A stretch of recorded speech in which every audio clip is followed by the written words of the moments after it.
और जो PSU banks में डैमेज का सिलसिला शुरू हुआ था उसमें ग्रिप में PNB भी आया था फ्राइडे को, और इस वक्त भी आ रहा है। और PNB क्या कर रहा है, थोड़ा सा अगर आप स्पेशली लॉन्ग लेके बैठे हैं तो आपको एक कंफर्टेबल स्टॉप लॉस अपना ले लेना चाहिए। राजेश जी, आपको याद होगा वो 23 दिसंबर का स्विंग लो, जिसका लो था exactly 50 day exponential moving average, exactly वहीं पर ये कैंडल पहुंच चुकी है डेली चार्ट्स पे।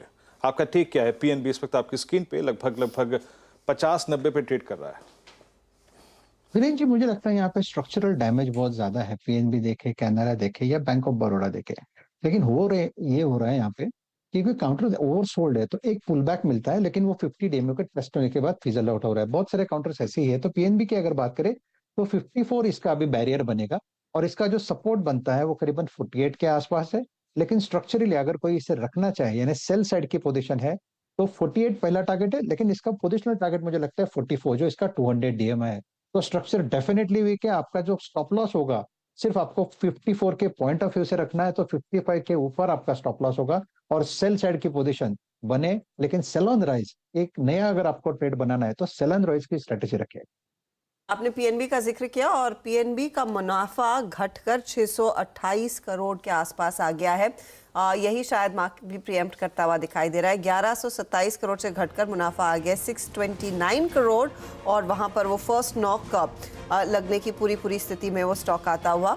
अब देखेंगे ब्याज से आय का आंकड़ा फिलहाल कंपनी ने क्या पोस्ट किया है। ग्रॉस एनपीए ध्यान रहे ये 83,584 करोड़ पर है वर्सेस 87,000, तो 3,500 से 4,000 करोड़ का इंप्रूवमेंट जरूर देखने को मिला है, 9.8%। लेकिन बाकी सभी बैंक जो काफ़ी अच्छे तरीके से अपनी बुक को मैनेज कर रहे थे, यहाँ पर ग्रॉस एनपी अभी भी काफ़ी हायर रेंज में है। 10.5% से घटकर 9.8% पर आया, लेकिन तब भी ये काफ़ी ऊंचा ही माना जाएगा। ब्याज से आय में थोड़ी सी इंप्रूवमेंट ज़रूर है।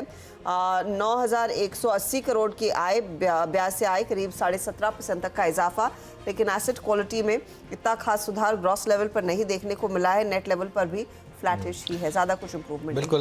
देखिए पीएनबी मेरे ख्याल से जब ये नीरव मोदी वाला मामला आया था उस समय एसबीआई के बाद सबसे बड़ा पीएसयू बैंक था। मेरे ख्याल से अभी भी शायद टॉप 3 में है। अब बीओबी उससे शायद थोड़ा आगे निकल गया होगा, वरना बैलेंस शीट के हिसाब शायद अभी भी पीएनबी हो नंबर 2 पे। लेकिन अभी तक पीएनबी रिकवर नहीं कर पाया उस ब्लो से। एक वो जो ब्लो था वो बहुत मैसिव था और वहाँ से रिकवर नहीं कर पाया। आप देखिए बाकी सारे स्टॉक्स, गंदे से गंदे पीएसयू स्टॉक्स ने इससे बेटर आउट परफॉर्म करके दिया है आप पिछले कुछ टाइम में। मतलब सबसे बड़ा एग्जांपल तो आईओबी था, और ये देखिए 12 महीने में चला है कुल मिला के 19%। आप पीएसयू बैंक इंडेक्स देख लीजिए, मेरे ख्याल से इस पीरियड में पीएसयू बैंक इंडेक्स करीब 50 या 55% चला होगा, जिस पीरियड में पीएनबी ने सिर्फ 19% काम करके दिया है।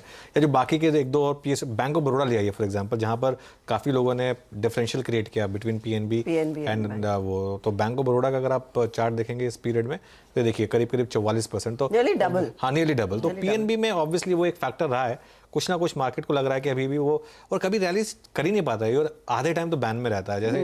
अच्छा एक और चीज़ होती है, मैं एक नॉर्मल चीज़ रिक्वेस्ट देखी है मैंने लोगों के साथ भी, ज़्यादा लोग